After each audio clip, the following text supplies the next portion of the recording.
étant des paroles très dures de Jésus, qui fait face à ses disciples.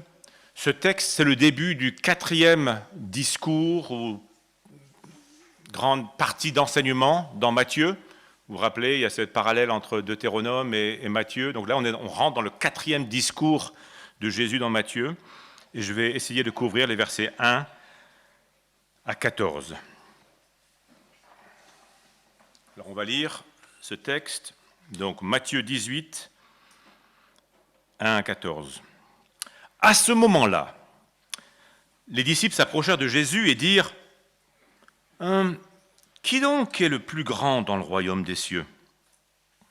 Jésus appela un petit enfant, le plaça au milieu d'eux et dit « Je vous le dis en vérité, si vous ne vous convertissez pas et si vous ne devenez pas comme les petits-enfants, vous n'entrerez pas dans le royaume des cieux. C'est pourquoi celui qui se rendra humble comme ce petit enfant sera le plus grand dans le royaume des cieux. Et celui qui accueille en mon nom un petit enfant comme celui-ci m'accueille moi-même. Mais si quelqu'un fait trébucher un seul de ces petits qui croient en moi, il vaudrait mieux pour lui qu'on suspende à son cou une meule de moulin et qu'on le jette au fond de la mer. Malheur au monde à cause des pièges. Les pièges sont inévitables, mais malheur à l'homme qui en est responsable. Si ta main ou ton pied te pousse à mal agir, coupe-le et jette-le loin de toi. Mieux vaut pour toi entrer dans la vie, boiteux ou manchot, que d'avoir 2 pieds ou 2 mains et d'être jeté dans le feu éternel. Et si ton œil te pousse à mal agir, arrache-le et jette-le loin de toi. Mieux vaut pour toi entrer dans la vie avec un seul œil que d'avoir 2 yeux et d'être jeté dans l'enfer de feu. Faites bien attention à ne pas mépriser un seul de ces petits, car je vous le dis que leurs anges dans le ciel sont continuellement en présence de mon Père céleste. En effet, le Fils de l'homme est venu sauver ce qui était perdu. Qu'en pensez-vous ? Si un homme a 100 brebis et que l'une d'elles se perde, ne laisse-t-il pas les 99 autres sur les montagnes pour aller chercher celle qui s'est perdue ? Et s'il la trouve, je vous le dis en vérité, il y a plus de joie que les 99. Il en a plus de joie que les 99 qui ne se sont pas perdus. De même, ce n'est pas la volonté de votre Père céleste qu'il se perde un seul de ces petits. Alors, nous allons nous arrêter à plusieurs reprises sur des expressions ou des termes de ce passage parce qu'elles sont importantes et c'est important de comprendre ce qu'elles veulent dire pour comprendre le sens du passage et comment il se tient ensemble du début à la fin. Le texte commence par une expression « à ce moment-là ». Ah, pourquoi il dit ça ? À ce moment-là. Évidemment, il faut voir de quoi il s'agit. C'est quoi ce moment-là ? On a besoin de savoir dans quel contexte Jésus place ce début de discours. Alors, le contexte est simple. On vient d'étudier plusieurs passages. Dans Matthieu, j'ai déjà prêché sur ça, Philippe a prêché sur ça, Pierre-David aussi. À plusieurs moments dans Matthieu, Jésus parle de sa mort. Il annonce ses souffrances et sa mort imminente. Dimanche dernier, on a vu dans le chapitre 17, le verset en particulier 22, je vous le relis, donc juste au-dessus, dans ces carnets-là que vous devriez utiliser d'ailleurs, c'est sur la même page, juste un peu au-dessus, voilà ce que Jésus dit. Pendant qu'ils parcouraient la Galilée, Jésus leur dit, le Fils de l'homme doit être livré entre les mains des hommes, ils le feront mourir. Ça c'était juste avant. Hein. Alors, je voudrais m'arrêter un petit peu sur ce contexte pour aller un peu plus loin. Ça ne vous dit rien, sûrement le Fils de l'homme doit être livré, mais Jésus là est en train de citer des textes de l'Ancien Testament. Le Fils de l'homme, pour ceux qui connaissent votre Bible, c'est Daniel 7. Voilà, dans Daniel 7, un passage extraordinaire d'ailleurs qui fait penser directement au texte qu'on a lu. C'est dans le chant 152, il parle du Fils de l'homme. Prosternez-vous devant le Fils de l'homme. Le Fils de l'homme, c'est quoi? C'est celui qui détient toute l'autorité sur toute la création. C'est le Fils de l'homme dans la Bible. Je vous lis juste un verset, de Daniel 7, versets 13 et 14. « Pendant que je regardais dans ma vision nocturne quelqu'un qui ressemblait à un Fils de l'homme. » Voilà, Jésus cite ce verset-là, ou cite cette expression. Quelqu'un qui ressemblait à un Fils de l'homme est venu avec les nuées du ciel. Il s'est avancé vers l'Ancien des jours et on l'a fait approcher de lui. On lui a donné la domination, la gloire et le règne. Et tous les peuples, les nations et les hommes de toute langue l'ont servi. Voilà le Fils de l'homme dont Jésus parle ici. Sa domination est une domination éternelle qui ne cessera pas et son royaume ne sera jamais détruit. C'est le Fils de l'homme. Juste au-dessus de ce passage. Et alors, qu'est-ce qui se passe avec ce Fils de l'homme? Jésus dit, le Fils de l'homme doit être livré entre les mains des hommes. Et ça, c'est très bizarre, mais les disciples ne comprennent pas ça. Doit être livré. Et là, Jésus est en train de citer le texte de la Septante. Dans la Septante, c'est la traduction grecque de l'Ancien Testament, écrit 300 ans avant Jésus-Christ. Jésus cite Ésaïe 53. On vient de lire Ésaïe 53, 6. Dans la version de la Septante, il dit « Nous étions égarés comme des brebis, tout homme errait dans sa voie, et le Seigneur l'a livré pour nos offenses. » Jésus dit « Le Fils de l'homme, Daniel 7, doit être livré entre les mains. » Livré par qui? Par Dieu, entre les mains des hommes créés par lui. Voilà, ça c'est le contexte. Un Dieu souverain, Jésus, qui est livré, qui est donné et qui va porter le péché, qui va porter l'iniquité. Les disciples ne comprennent pas ça. Que celui qui est glorieux, celui qui domine, le roi du royaume, va mourir dans l'humilité la plus totale et sa mort va chambouler totalement leur vie, va réorienter leur manière de penser. Ça, c'est le contexte du passage. Mais le contexte du passage, c'est aussi, on l'a lu juste un peu avant, dans le chapitre 16, que les disciples vont eux aussi souffrir. Voilà, si tu veux suivre, être mon disciple, Jésus leur a dit, tu dois aussi porter ta croix. Et puis, un autre contexte, dimanche dernier et dimanche d'avant, on a parlé de plusieurs choses liées à certains disciples qui sont mis en avant par rapport à d'autres.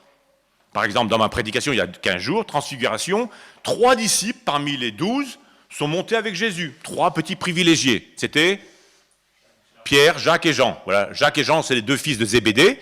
On va y revenir, ils vont revenir dans l'histoire. Et puis Pierre, le fameux Pierre. Et Pierre, juste un petit peu avant, Jésus va dire qui suis-je? Il va dire ah, toi tu es le Messie. Oh, super, je te donne les clés de. Oh, il est mis en avant. Et puis là, à la fin du passage de Philippe dimanche passé, des gens viennent, veulent parler à Jésus par rapport à la taxe. Ils vont voir qui? Ils ne vont pas voir Thomas ou Judas, qui avait la bourse. Ils vont voir Pierre. Alors, évidemment, il y a des disciples qui sont en avant. Qu'est-ce qui s'est passé? De quoi parlent les disciples en eux? Jésus va mourir, Jésus va partir, et puis Pierre, on parle beaucoup de Pierre, Jacques et Jean sont montés avec lui sur la montagne, et hop, on arrive sur notre passage. Il est en route pour Jérusalem, il doit aller à Jérusalem pour souffrir, pour mourir, comme le serviteur souffrant d'Ésaïe 53, qu'on a lu, livré pour les pécheurs, le Fils de Dieu, à l'origine de la création du monde entier, il va s'humilier, devenir tout petit. Et pendant que Jésus parle de la croix, de marcher vers Jérusalem, les disciples parlent entre eux, ils discutent, et ils disent au fait, lui quand il part, c'est qui le chef? C'est toi? C'est moi? C'est Pierre? C'est Jean? C'est Jacques? Ou c'est quelqu'un d'autre? Alors ils interpellent Jésus. Jésus, verset 1. À ce moment-là, voilà le contexte, à ce moment-là, les disciples s'approchèrent de Jésus et lui dirent, qui donc est le plus grand dans le royaume? Drôle comme question, Drôle dans un contexte comme celui-ci. Qui est le plus grand? Qui a le plus d'honneur? Qui aura le plus d'honneur quand tu vas partir? Qui sera le chef ici? Jésus leur parle d'humilité, d'abaissement, de mort. Et Matthieu dit, à ce moment-là, les disciples parlent entre eux de gloire et d'élévation. Très bizarre. Marc précise, c'est un peu ironique, Marc précise pour ce même événement, ils arrivèrent à Capernaum, probablement à la maison de l'apôtre Pierre. Lorsqu'il fut dans la maison, Jésus leur demanda « De quoi discutiez-vous en chemin ?» Mais eux gardèrent le silence, car en chemin, ils avaient discuté entre eux pour savoir qui était le plus grand. C'est cocasse. Mais entre nous, c'est une tendance très, très, très humaine de penser qui est le plus grand. On veut toujours se comparer aux autres, on le fait même sans y penser.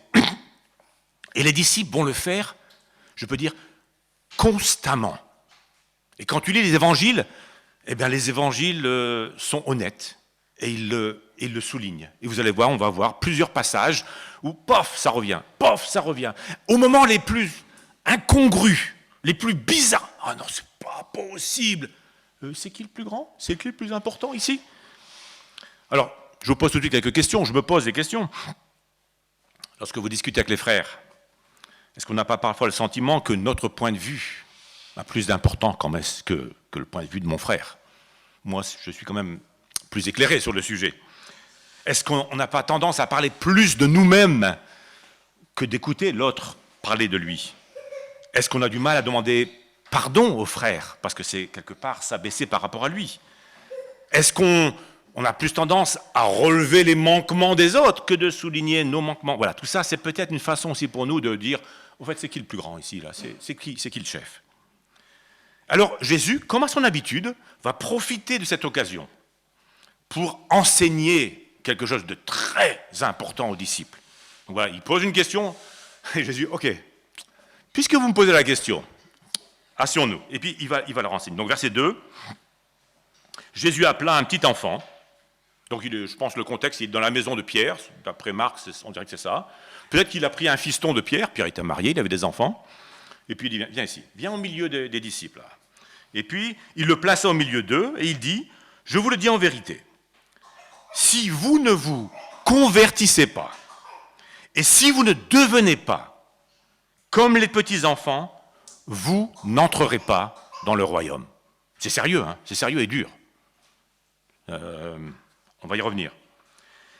Je crois que dès que Jésus a commencé à parler, les disciples ont dû se rendre compte, ouh là là, qu'est-ce qu'on a dit, qu'est-ce qu'on a fait? Évidemment, on n'est pas en phase, on n'est pas sur la même longueur d'onde que Jésus. Hein. Il y a un problème. Les disciples parlent qui est le plus important, en fait, comment devenir plus grand, plus important. Et Jésus dit, si vous ne devenez pas comme des petits-enfants, ça veut dire comment en fait devenir plus petit. Ils ne sont vraiment pas sur la même longueur d'onde. Hein. Donc Jésus appelle, et là c'est solennel cet appel, ce n'est pas juste un copain qui leur dit, allez, moi je vous recommande, c'est un appel solennel à changer radicalement leur manière de voir les choses. Le monde, on pourrait dire les non-disciples, ceux qui ne sont pas disciples de Jésus, voient l'autorité et l'importance qu'on donne aux gens de manière très différente que celle des disciples. C'est un appel solennel. Il leur dit, sinon, vous ne pouvez pas rentrer dans le royaume des cieux. C'est très sérieux.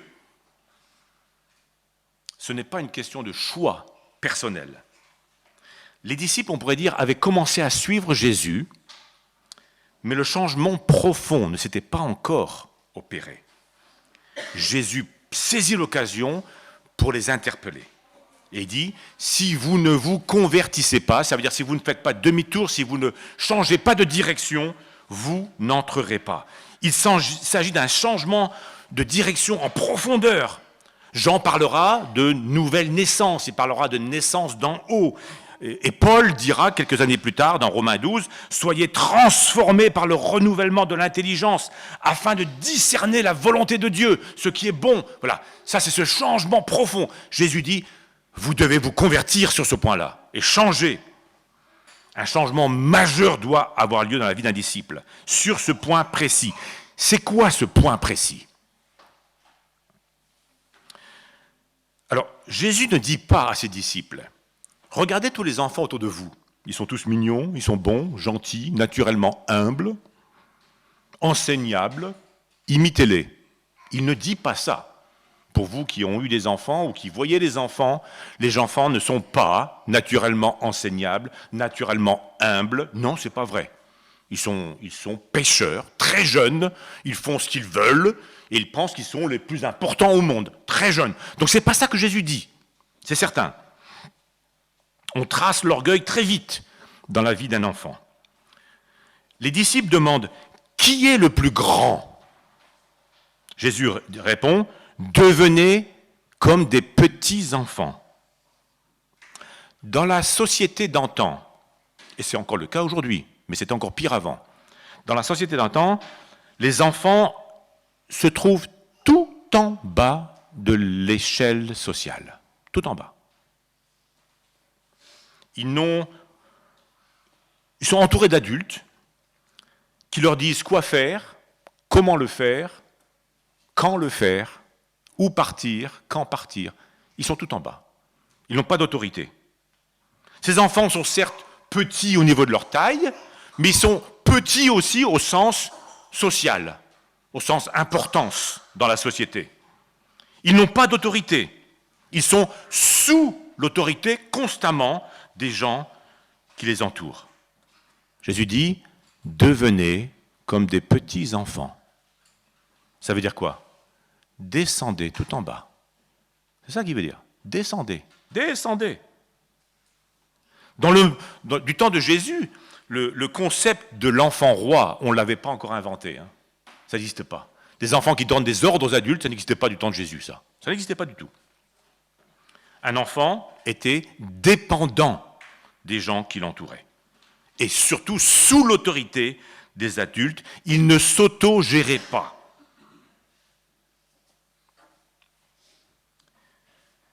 Je continue verset 4. C'est pourquoi celui qui se rendra humble comme ce petit enfant sera le plus grand dans le royaume des cieux. Alors ici, la traduction de S21 porte à confusion. Celui qui se rendra humble comme un petit enfant. Ah bon, un petit enfant, c'est humble? C'est pas vraiment la meilleure façon. Alors ici, je vais m'arrêter sur ce terme, se rendre humble, c'est dans la langue de Jésus, ou dans la langue originale, c'est un seul mot, tapeinos, enfin, c'est la famille de tapeinos, tapeinoo, le verbe. Et c'est un terme important dans ce verset, donc on va s'arrêter une seconde. Ce terme tapeinos, quand c'est un adjectif, ça veut dire humble. Comme par exemple, dans Matthieu 11, on a vu juste il y a quelques semaines de ça, dans Matthieu 11, 29, Jésus dit « Acceptez mes exigences et laissez-vous instruire par moi, car je suis doux et tapeinos, humble. Je suis humble. » Ça, c'est une qualité intérieure. Voilà, une qualité. Mais, quand ce terme est utilisé comme un verbe, ça veut dire quoi? Ça évoque le statut social d'une personne. Et c'est en opposition directe avec un autre verbe, le verbe exalter. Tapeinos en opposition avec exalter. Ça veut dire quoi alors? Matthieu 23, on va le voir dans quelques semaines, Matthieu 23, 12, Jésus dit « Celui qui s'élèvera ou qui s'exaltera sera tapeinos, abaissé. Et celui qui s'abaisse, tapeinos, sera exalté. » Ah, là je comprends mieux ce verset. C'est pourquoi celui qui se rendra humble, comme je peux dire avant, celui qui s'abaissera au niveau d'un petit enfant, voilà, sera le plus grand dans le royaume de Dieu. C'est ce que Jésus veut dire. C'est important de se rendre compte de ce que Jésus dit. Celui qui acceptera de descendre, de s'abaisser au niveau d'un enfant et de reconnaître qu'il est sous l'autorité et non pas en haut de l'échelle, en position d'autorité. Celui-là sera grand dans le royaume des cieux. De plus, dans une société, et c'était très fort le cas dans la société de Jésus, dans une société qui recherche l'honneur avant toute chose, les adultes recherchaient la présence des gens qui pouvaient leur proposer de l'honneur. Hier, on a eu un marpan porte ouverte pour BLF, Monsieur le maire était là. Alors, d'être en présence de Monsieur le maire, ça redore un petit peu mon blason, ça me donne un petit peu d'honneur, quoi. Et en plus, son dauphin était là, donc je parle avec son dauphin. Bonjour, Monsieur le maire, bientôt. Voilà. Je reçois un peu d'honneur. Dans cette société de Jésus, c'était très fort, ça. On côtoie les gens qui sont source d'honneur pour nous. Les enfants, c'est pas la peine de les côtoyer. Ils sont tout en bas, il n'y a pas d'honneur à être dans leur présence. On préfère que les enfants restent dans l'ombre. C'est un peu ça l'idée. Donc, Jésus prend un enfant. Le texte dit, il prend un enfant dans ses bras et il dit, verset 5, « Celui qui accueille en mon nom un petit enfant, comme celui-ci, m'accueille moi-même. » Ouh!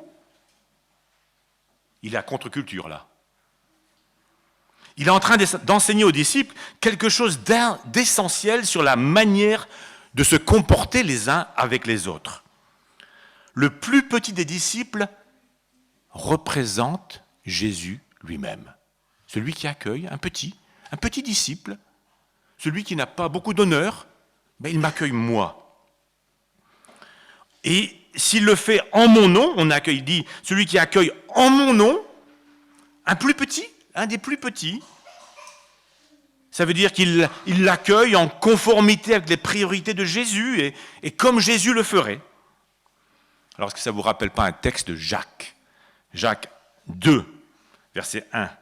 Mes frères et sœurs, gardez-vous de toute forme de favoritisme. C'est incompatible avec la foi en notre glorieux Seigneur Jésus-Christ. Supposez en effet qu'un homme vêtu d'habits somptueux, plein d'honneur, en haut de l'échelle sociale, portant une bague en or, entre dans votre assemblée, et qu'entre aussi un pauvre en haillons. Ça, c'est un petit chrétien. C'est un petit, ça n'a pas beaucoup d'honneur, il est tout en bas. Lui.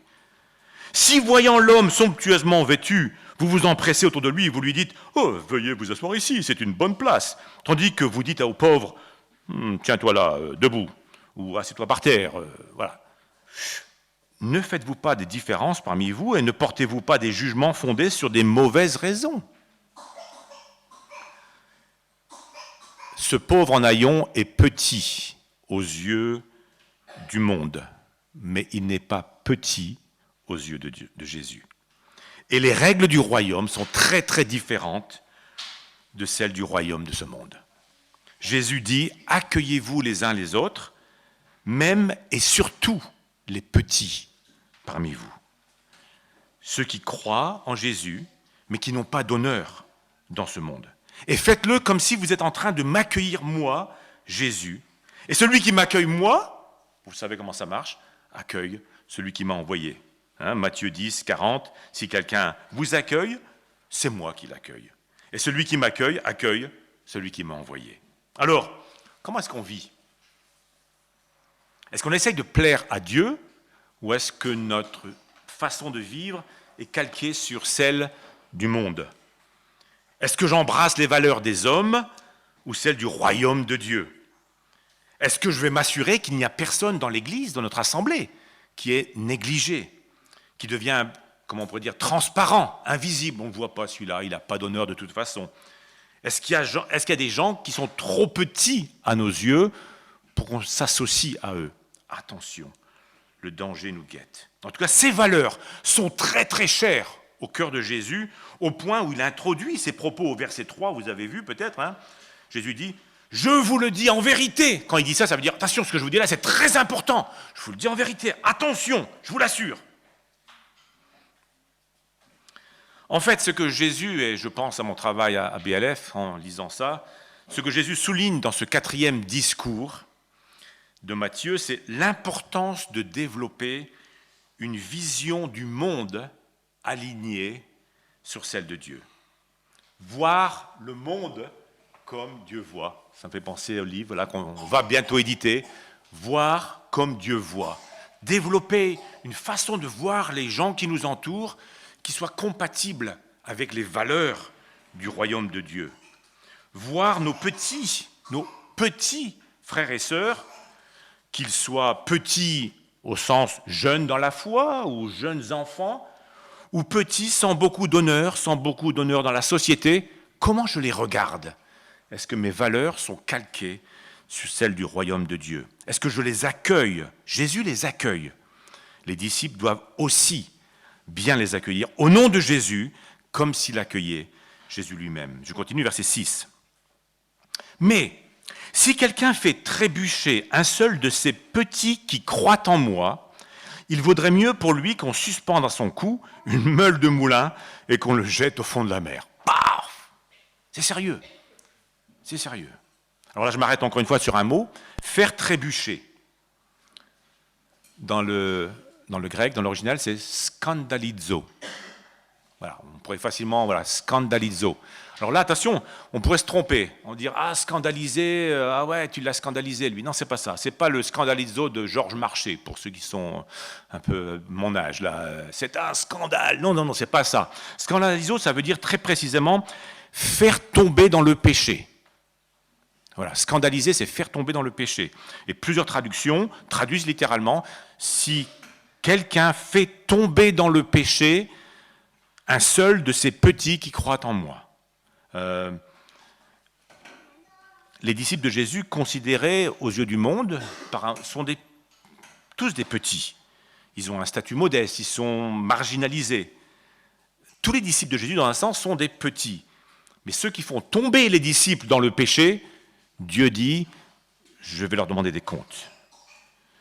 Dominique Angers, je lis son commentaire sur Marc, et il dit à ce propos de texte, qu'est-ce que Jésus condamne ici? Il dit, tout comportement, toute parole, toute attitude qui cause la chute de l'un de ces petits sur le plan spirituel, qui l'incite à faire naufrage par rapport à sa foi, à abandonner Jésus, qui l'expose à un mauvais exemple, l'entraînant à la dérive, qui le fait retomber dans son ancienne vie. Soyez vigilants par vos paroles, par vos attitudes, par vos gestes, par vos conseils. Vous pouvez faire tomber quelqu'un ou le pousser, sans même le vouloir, vers le péché. Jésus dit c'est très sérieux de faire tomber dans le péché un des plus petits, des plus insignifiants qui croient en moi. Même le fait de non accueillir, de ne pas bien accueillir un petit dans la foi, ça peut ressembler à de la négligence, à du mépris, à du rejet. Et on peut décourager un disciple de Jésus de cette façon. Et nos actions, nos paroles peuvent l'inciter à abandonner Jésus. En tout cas, Jésus dit, un jour, Dieu va juger tous ceux qui ont fait tomber dans le péché, l'un ou l'autre, dans ce monde. Alors, ça ne veut pas dire que celui qui tombe ne sera pas jugé lui aussi. Il est responsable d'être tombé. Mais celui qui l'a fait tomber, qui l'a incité à aller dans la mauvaise direction, Dieu a dit, il va être jugé. Je continue le texte, verset 7. Malheur au monde, Jésus continue, malheur au monde à cause des pièges. Les pièges sont inévitables, mais malheur à l'homme qui en est responsable. Si ta main ou ton pied te pousse à mal agir, coupe-les et jette-les loin de toi. Alors là, le texte aussi, dans cette traduction, ne nous aide pas à comprendre la cohérence des propos de Jésus, c'est dommage. Mais Jésus continue vraiment dans la même pensée. Il dit, voilà, si quelqu'un fait trébucher un seul de ses petits, c'est dramatique, c'est terrible. Et Jésus continue, il dit, malheur au monde pour des pièges. En fait, le piège, c'est quoi? Dans le terme original, c'est scandale, scandalos. Donc c'est pareil. En fait, donc, on pourrait dire, si quelqu'un scandalise, fait tomber dans le péché, et ici, malheur au monde à ceux qui posent des sources de scandale, des sources de tomber. Il y a plusieurs traductions, comme la ISV par exemple, qui traduisent par tentation. Malheur au monde pour les tentations, ceux qui posent des sources de tentation. Et après il dit, les tentations sont inévitables. Ben oui, c'est vrai, les tentations sont inévitables, il y en a partout. Donc voilà, en traduisant plutôt tentation, ça correspond plus. En tout cas, c'est l'idée, c'est le même verbe, c'est faire trébucher, faire tomber dans le péché. La Bible du Semeur traduit ainsi, c'est très bien fait. Quel malheur pour le monde qu'il y ait tant d'occasions de tomber dans le péché. Il est inévitable qu'il y en ait, mais malheur à celui qui crée de telles occasions. Là, c'est ça, la signification de ce terme. C'est inévitable d'avoir des tentations. Il y en a partout. Mais malheur à toi si toi tu es source de tentation. Alors, dans ces 3 versets où Jésus parle de couper la main, le pied, d'arracher l'œil, il est très très dur. Mais en fait, il décrit deux chemins, 2 destinées, 2 options de vie. D'une part, il décrit le chemin du disciple qui rejette le péché. Son chemin débouche sur le royaume des cieux, la vie éternelle. Et puis, il décrit aussi le chemin de celui qui aime son péché plus que la vie éternelle. Et son chemin débouche sur l'enfer et la souffrance éternelle. 2 chemins diamétralement opposés. Si ta main ou ton pied, et là je reviens sur le texte, si ta main ou ton pied te pousse à mal agir, et là aussi c'est pareil, te pousse à mal agir, c'est exactement le même terme que faire trébucher. C'est scandalizo aussi. Donc, si ta main et ton pied te font tomber dans le péché. C'est ce que Jésus dit. En fait, dans le verset 6, Jésus dit « Malheur à toi si tu fais tomber dans le péché ton frère, même s'il est le plus petit. » D'accord ? Puis après, au verset 7, il dit « Mais attention à toi, si toi tu te fais tomber toi-même dans le péché, c'est préférable que tu arraches ta main ou ton œil ou ton pied pour... Il faut que tu prennes ça au sérieux. » Voilà, c'est ça qu'il dit. Hein. Il parle de la même chose, tomber dans le péché.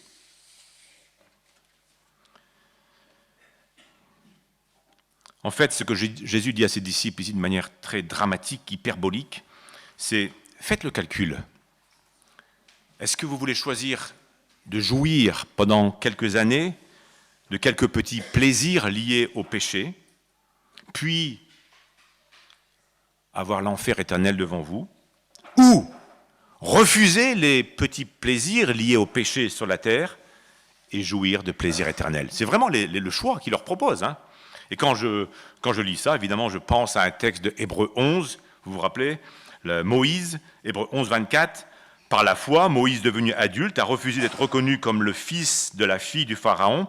Il a choisi, voilà, entre les deux, il a choisi de prendre part aux souffrances du peuple de Dieu plutôt que de jouir momentanément d'une vie dans le péché. » C'est exactement ça. Hein. Pourquoi ? Car estimait-il, subir l'humiliation que Christ devait connaître constituait une richesse bien supérieure au trésor de l'Égypte. En effet, il avait les yeux fixés sur la rémunération à venir. Voilà, ça c'est le choix des deux chemins. C'est vrai pour Moïse, c'est vrai pour les disciples, c'est vrai pour nous aujourd'hui. Il y a toujours ce choix entre deux chemins. Alors, maintenant, je suis là en recherche de cohérence dans tous ces passages. On a l'impression que Jésus s'éparpille. Non, il ne s'éparpille pas du tout. Pourquoi Jésus parle de ça ici, en réponse à la question « Jésus, qui aura le plus d'honneur? Qui sera le plus grand ?» Comme je vous l'ai dit au début, ça fait plusieurs fois que Jésus est interpellé par ses disciples sur la question de l'orgueil, de qui est le plus grand. Et Jésus leur parle de l'humilité, de l'abaissement, de devenir comme le plus petit des plus petits dans la société, un enfant. Jésus leur dit, ce péché est récurrent chez vous. Et il va continuer pendant les chapitres qui viennent, ça va revenir. Il est récurrent chez vous. Vous devez le prendre au sérieux. Vous devez arracher la main, arracher l'œil, couper le pied, si c'est nécessaire. Mais prenez-le au sérieux. Votre problème d'orgueil, il est profondément ancré en vous. Vous devez vous convertir, il leur dit, verset 2. Dans le royaume de Jésus, un disciple doit se voir, il doit se sentir sous autorité. Il ne s'autogère pas. Quelqu'un sait mieux que lui. Ce sont des données fondamentales, basiques. Mais pour vivre cela au niveau du cœur, il faut une conversion, il faut un changement de profondeur. Jésus dit aux disciples, non, vous devez acquérir, vous devez obtenir une vision du monde autre que la vôtre. Votre vision du monde est calquée sur le monde. Vous devez vivre dans la dépendance de Dieu, pas d'une manière indépendante. Vous devez adopter une position de celle d'un enfant. Se voir comme un enfant petit, sans honneur. Sinon tu ne rentres pas dans le royaume de Dieu. Dans le royaume de Dieu, en effet, il dira ailleurs, dans Matthieu 19, prochain chapitre, que le premier devient le dernier. C'est les règles du royaume. Et le dernier devient premier. Ceux qui se voient les premiers, les plus grands, font passer leurs avantages en premier. Leurs intérêts, leurs honneurs, ça c'est ceux qui se voient grands. Ceux qui se voient derniers, les petits, ce sont ceux qui se font serviteurs les uns des autres, qui cherchent le bien, l'intérêt des autres. Les serviteurs obéissent aux ordres des supérieurs. Le problème de l'orgueil, de travailler son statut, sa place d'honneur, c'est un problème qui revient, et qui revient, et qui revient. Et Jésus les reprend vraiment solennellement, mais ça leur colle à la peau. Quelques jours plus tard, là on est dans Matthieu 18, dans quelques dimanches, on va arriver à Matthieu 20. Donc quelques jours après avoir parlé de ça d'une manière si dramatique, coupe, soyez sérieux, soyez engagés, soyez radical. Quelques versets plus loin, Matthieu 20, verset 17. Je vous lis. Accrochez-vous, c'est incroyable. Matthieu 20, 17. Pendant qu'il montait à Jérusalem, Jésus prit à part les 12 disciples et leur dit en chemin, nous montons, il le répète, c'est pas la première fois, nous montons à Jérusalem et le Fils de l'homme, il reprend la même expression. Donc quand vous entendez Fils de l'homme, pensez, celui qui domine les nations, le roi des rois, le Seigneur des seigneurs, celui qui possède toute la création et toute la créature en ses mains, le Fils de l'homme sera livré, il cite les termes de Ésaïe 53, livré aux chefs des prêtres et aux spécialistes de la loi, ils le condamneront à mort, ils le livreront aussi aux non-juifs pour qu'ils se moquent de lui, le fouettent et le crucifient. Et qu'est-ce qui se passe? Verset suivant. Il a à peine fini de parler, et puis une maman qui le suivait, c'est la maman de Jean et de Jacques. Donc les deux fils de Zébédée qui sont montés sur la montagne avec lui. La maman de Jean et Jacques s'approche et dit Jésus, j'ai une question pour toi. Ah bon? Jésus s'arrête de parler. Il dit oui. Est-ce que tu pourrais donner une place d'honneur à mes deux fils quand tu seras dans le royaume? Est-ce qu'ils pourront s'asseoir? C'est ce qu'elle dit, Ordonne, lui dit-elle, que dans ton royaume, mes deux fils, donc Jean et Jacques. Salut Stéphane, salut Noah, désolé, il doit partir, j'ai un bateau à attraper. On est conscient que vous avez un timing, il n'y a pas de souci. Bon voyage, il n'y a pas de problème, bon voyage. Profite Noah.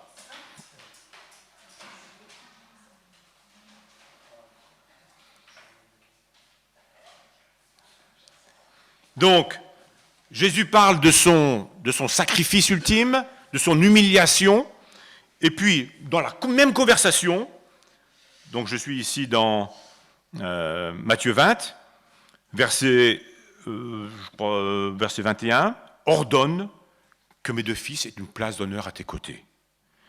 Réaction des disciples, le texte est incroyable, verset 24. Les disciples entendent la requête de la maman, ils font quoi? Ils sont outrés. Comment ça, une place d'honneur à eux et nous alors? C'est ça. C'est incroyable. Et là, le texte dit, les 10 autres furent indignés contre les deux frères.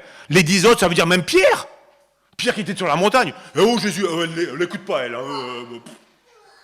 Mais Jésus parle d'humiliation, il parle du Fils de l'homme, le maître de l'univers, qui va être livré, qui donnera sa vie. Et eux, la seule chose qu'ils ont en tête, c'est qui sera à la place d'honneur, au fait Jésus, avec patience, verset 25, les appelle et leur dit, vous savez que les chefs des nations dominent sur elles et que les grands de ce monde les tiennent sous leur pouvoir. Mais ce ne sera pas le cas parmi vous. Voilà, encore une fois, ce ne sera pas le cas parmi vous. Si quelqu'un veut être grand parmi vous, il sera votre serviteur. Il répète ce qu'il a dit le chapitre précédent. Il sera votre serviteur, il sera petit. Il va devenir comme un petit enfant. Si quelqu'un veut être le premier parmi vous, qu'il soit votre esclave. C'est une question de statut. Une question de statut, de position sociale. Verset 28. C'est ainsi que le Fils de l'homme, il reprend l'expression, le glorieux, le roi des rois, le Fils de l'homme, est venu non pour être servi, comme il aurait dû l'être, mais pour servir et donner sa vie en rançon. Jésus continue son enseignement sur le même thème, ce thème récurrent de péché qui revient et qui revient et qui revient dans la vie de ses disciples. Vivre sous l'autorité ou être l'autorité de nos vies. C'est pas fini. Ce péché continue. La veille de la mise à mort du Fils de l'homme, du roi des rois, la veille, les disciples se retrouvent autour de lui pour un dernier repas. Vous vous rappelez? Luc 22, 14. Quand ce fut l'heure, Jésus se mit à table avec les apôtres et leur dit « J'ai vivement désiré célébrer cette Pâque avec vous avant de souffrir. En effet, je vous le déclare, je ne la mangerai plus jusqu'au jour où tout ce qu'elle signifie sera accompli dans le royaume de Dieu. » Puis il prit une coupe On lit souvent ce verset quand on partage la scène. Prononça la prière de reconnaissance et dit « Prenez cette coupe et partagez-la entre vous, car je vous le déclare. Dorénavant, je ne boirai plus du fruit de la vigne jusqu'à ce que le royaume de Dieu vienne. » Ensuite, il prit du pain, remercia Dieu, le partagea en morceaux et leur donna en disant « Ceci est mon corps qui est donné pour vous, faites cela en souvenir de moi. » Après le repas, il fit de même avec la coupe en disant « Ceci est la coupe de la nouvelle alliance conclue par mon sang qui va être versée pour vous. » Un moment solennel où Dieu donne sa vie pour les pécheurs en toute humilité. Et le verset suivant, verset 24, à table avec Jésus, les disciples eurent une vive discussion. C'est quoi une vive discussion? Mais non, c'est pas vrai. À table avec Jésus. Sur quel sujet? Il s'agissait de savoir lequel d'entre eux devait être considéré comme le plus grand. Un problème récurrent. Jésus, ici dans 18, dit « Si tu trébuches, si ta main te fait trébucher, si ton pied te fait tomber dans le péché, si ton œil te fait tomber, sois radical !» Il parle à ses amis, il parle à ses disciples, parce qu'il sait qu'il y a des problèmes comme ça qui labourent leur cœur et dont ils n'arrivent pas à se débarrasser. Est-ce que nous sommes aussi, nous, comme les disciples, enfermés dans des cycles de tentation, péché, dont on ne se sort pas? Jésus te dit, comme aux disciples, il faut être radical avec ceux qui te font tomber dans le péché. Coupe! Mieux vaut pour toi entrer, dit Jésus, dans la vie avec un seul œil, c'est une façon imagée, que d'avoir deux yeux et d'être jeté dans l'enfer de feu. Évidemment, tu as un problème avec la pornographie, t'enlever un œil, ça ne va pas régler ton problème, parce que tu trouveras des moyens. Tu as un problème avec, je ne sais pas, avec la jalousie, couper ta main ou couper... C'est pas ça qui va régler. Mais là, il donne une image de radicalité. Tu dois faire quelque chose. Et les années vont passer avec ces disciples orgueilleux en recherche de qui est plus grand, qui est plus grand, qui est plus grand, qui est le plus important, qui a le plus d'honneur parmi nous.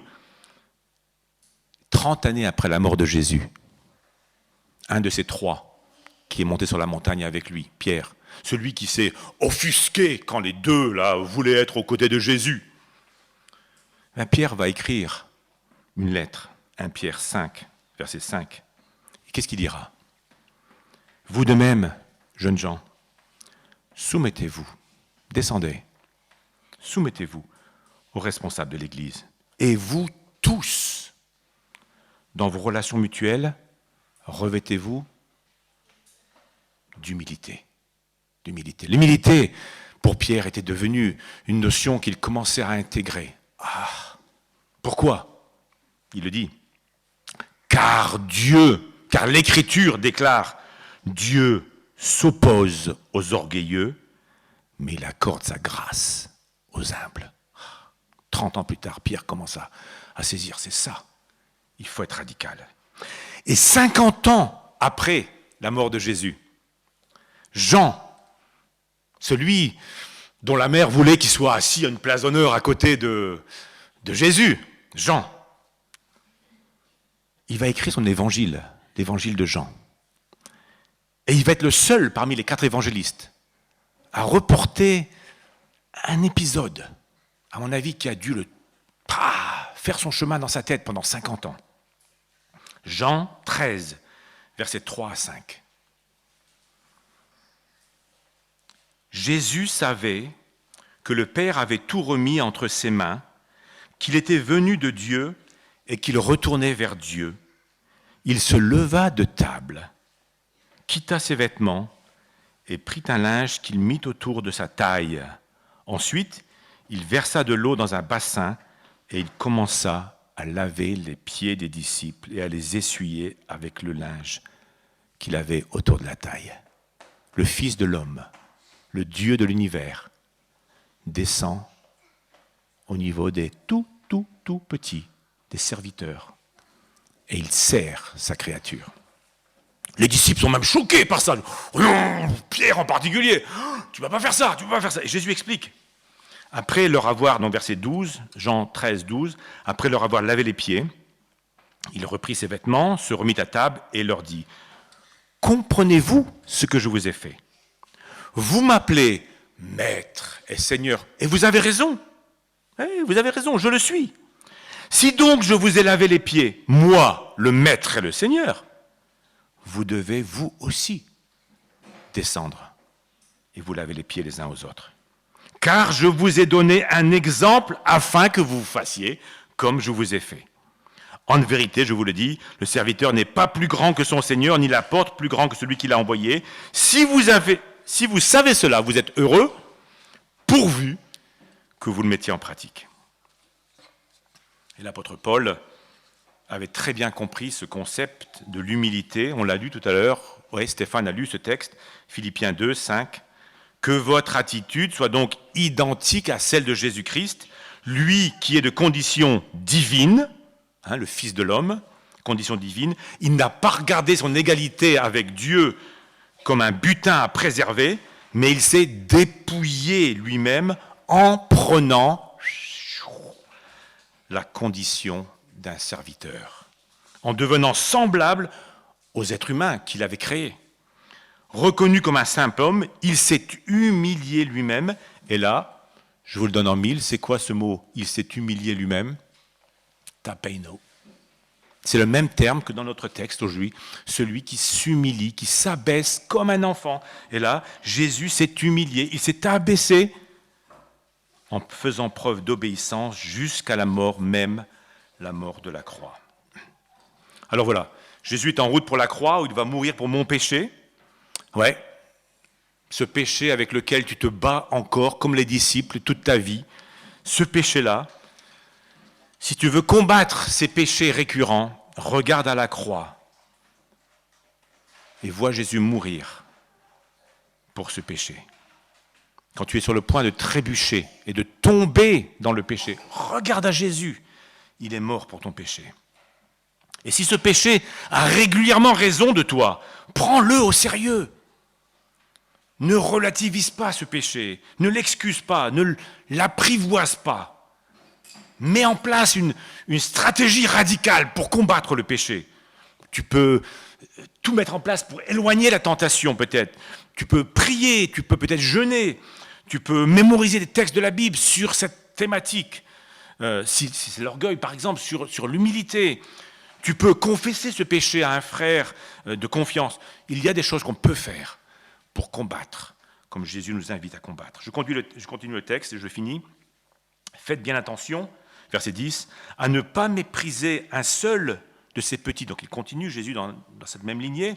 Car je vous le dis, que leurs anges dans le ciel sont continuellement en présence de mon Père céleste. En effet, le Fils de l'homme est venu sauver ce qui était perdu.